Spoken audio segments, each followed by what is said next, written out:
is it possible both the Packers and Davante lost in that trade? Neither side won? Um, it kind of seems like it, doesn't it? I mean, if you look at it, kind of, hindsight now, like how it all played out in the end. And I look at it from Tay's side. He goes to Vegas to play, with Carr, right, his buddy, and really after a season, Carr's gone, right, and for him, he kind of goes back to Vegas and play with his buddy, and Carr's gone, and the team struggles tremendously, and then he gets. Kind of makes his way to New York to play with Aaron for half a season, then half a season. Aaron's done in New York, and now he's kind of back in this limbo again, and with Green Bay, with how it, I'm sure there were contingencies tied to the picks, right? I don't know how exactly it worked out, but there might have been. I don't know all the details of the trade, but for Tay personally, like it just kind of, from one place to the other, and personally for him, it just didn't work out, and I feel bad for him because they obviously heck of a talent. Even though he made the most out of it in Vegas. I mean, the guy still put up numbers even with whoever was throwing the ball to him at the time. Still went out and made plays and did what he could. But um, going from one coast to the other and having it kind of play out the way it did just was unfortunate. And what about Again, from the Packers standpoint? Because the Packers, Well, I think I was, and this is, I'm a Goody stan. I think Goody is a great general manager, and I know there's plenty. Ned and some of the other Twitter folks disagree. Look at you promoting coffee too. Yeah, look at you, Blue. You're starting to get oh, it. Look at you. oh yeah, I had to get a coffee this morning, man. It's been an early morning week this week, so got a cup Yeah, of you got those coffee. donkeys, I hear they're oranges opening a and the quick trip donkeys. down there. Yeah, they They should. should. Uh, They should. so, Blue, what about from the Packers standpoint? Because I have thought they got a player that was going to be 30. They traded, got a first and a second. Didn't pay him, and then all of a sudden last year you get that receiving core. Everybody's excited about Jaden Reed and Christian Watson. And now you look at it and you're thinking, we need a number one wideout. Hey, guy we had left the building, and now he's 3 years older, but we want it back. I guess, did I overinflate that Goody won that trade in a big way? Because now even I look at it and say, definitely, if anybody won, I don't think anybody won, because you lost a year of Rodgers and Davante that you missed the playoffs, and you didn't have a guy that was playing at still a really high level that could have helped these young guys grow and maybe have more growth quicker than what we've seen.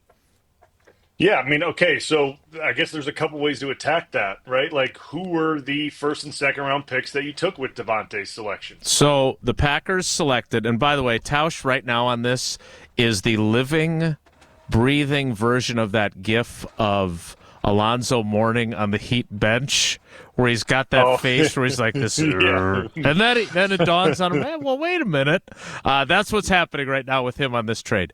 22nd pick, 53rd pick, first round pick, 22nd pick, Quay Walker.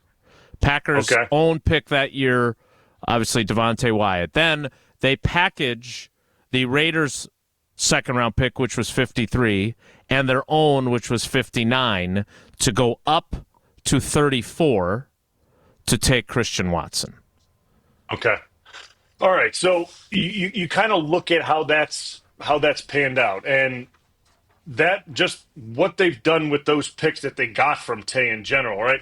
I think we look at Quay his first few years, and it was questionable. I think last year he started to perform better. The injury, obviously, at the end of the year, kind of derailed a lot of the progress that he had. So we'll see how he does this year, and if they give him that fifth year, right? Like I think that's the biggest question mark that we have for him. And obviously Watson, um, I think he's got a ton of talent. I really do. I really like what he brings. I think his size, his athleticism, like what he does is really beneficial to the offense.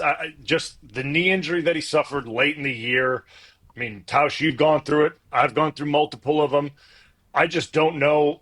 like, I mean, I know he can recover from it. That's not my question. The question is, when's he going to be able to come back, and how effective will he be coming back that late in the year and getting into things and being able to kind of integrate back into the team that late in the year, and where's the team going to be, right? So, like, that's my question when you look at these picks and kind of where Watson has been his first few years, and now here we are kind of at the money year, right? Like, this is it for him. Like, this is the money year for him, and you look at the entirety of the contract. So did the Packers lose the trade, and or did they walk away losers? Because, like, you did lose Tay when he was still performing at a super high level, and would he have been a help to Jordan Love? Yeah, I think so. There's no denying that. Like, I don't think you could sit here and Yeah. say he wouldn't have helped Davante. Like, I mean, wouldn't have helped Jordan Love? He certainly would have. Yeah, I mean, he would have.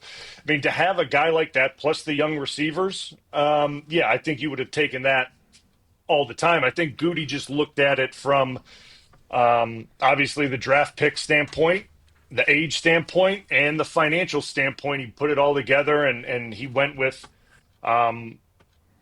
with what he did, and you look at it hindsight now, and maybe it doesn't look as good, so to speak. But again, like, I still look at it from, I think Watson's a really good player. It's just unfortunate we haven't seen his true potential because of some unfortunate injuries. And now this knee injury, we'll see how he bounces back from it. And with Quay, I've said it, and I even said it during the year. Like, the guy has all the physical abilities. Like, he has everything you look for in a middle linebacker, but it just doesn't show itself all the time. And that's, like, I just want to see the consistency. And if you see the consistency this full year, then maybe this thing looks like, hey, this panned out really well then, right? And if Watson heals up good, and he comes back later in the year and he does put together a decent season, and Green Bay's able to hold on to him. And yeah, hey, I get it.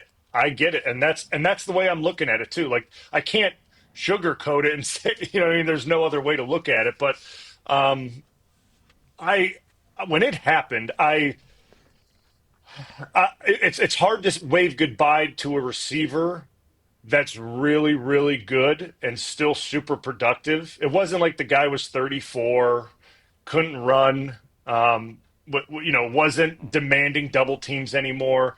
That's the way I looked at it at the time. But I don't get paid to be a GM, and except first and second round picks and things like that. So I understand it from both sides, but we'll see if he comes back. We'll see. It'll be interesting. My issue, Brian, is that if they extend him, because they had the opportunity, they disagreed. There was the DeAndre Hopkins contract that complicated matters because that was viewed as an outlier what Arizona had done with his contract. But if you get a deal done with Davante Adams going into the 21 season, during which, by the way, he caught 123 passes, franchise record, for 1,556 yards, franchise record, while not having the security of a long-term deal, and he is then on your team in 22, I think you probably make the playoffs. I still think you make the playoffs in 22 if Rodgers doesn't break his thumb in London. You're not. I don't think you win the Super Bowl, but with Davante Adams, I don't know. I don't know what happens. But what my biggest issue is that having him still on the team doesn't preclude you from drafting Tay Wicks in the 5th round in 2023, or even Jaden Reed in the 2nd round in 2023, because we know what Ted did with wide receivers. We know that he drafted guys even when he had a bunch of guys and still used 2nd round picks to do it, and that is Goody's biggest mentor. So maybe you still have Jaden Reed on your team, and now with the benefit of being around Davante Adams, he is more ready to be a number one a year from now, or maybe even this year, and there's that transition that occurs, and you still have Davante on your team. Now, I grant you, I'm getting this from the YouTube roundtable, I always want to keep my guys, right? You knew that they weren't going to bring you back. You got the Tom Mulhern Award your last year here, because we all knew they weren't going to bring you back. even though we all wanted you back, right? I mean, that's the truth.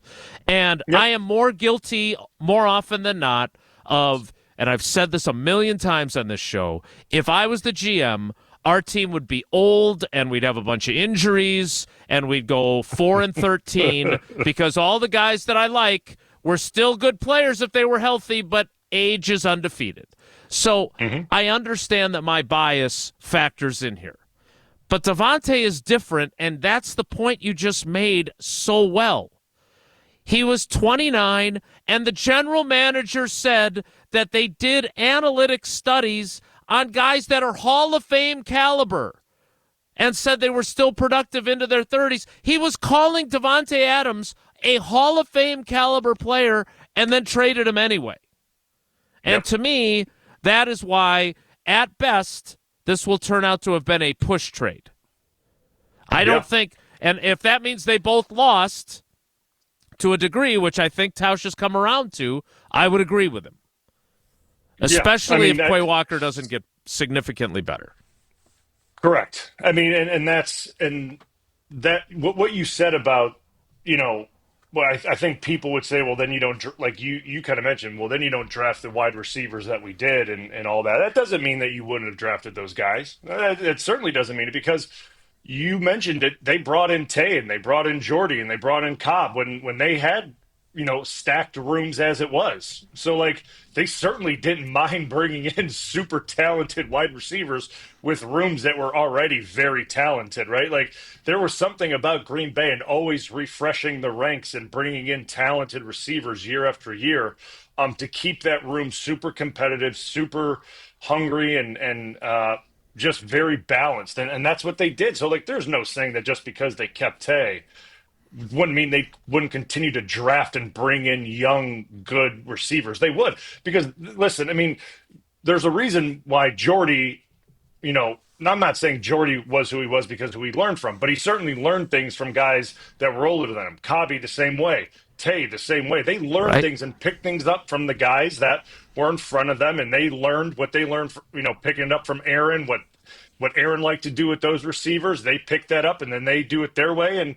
And all these things kind of, they fit together. And that's what these guys, the younger guys, would have learned from Tay and Aaron and all those guys. But, again, that's me playing Captain Hindsight, I guess. But it is what it is, right? It is what it is. Well, like you said, I think there's value in that. You certainly learned from the guy in front of you, and Mark Tauscher, too, in addition to Chad Clifton. All right, we got more time with Bryan Bulaga. We'll spend more time with him next. It's Wilde and Tausch.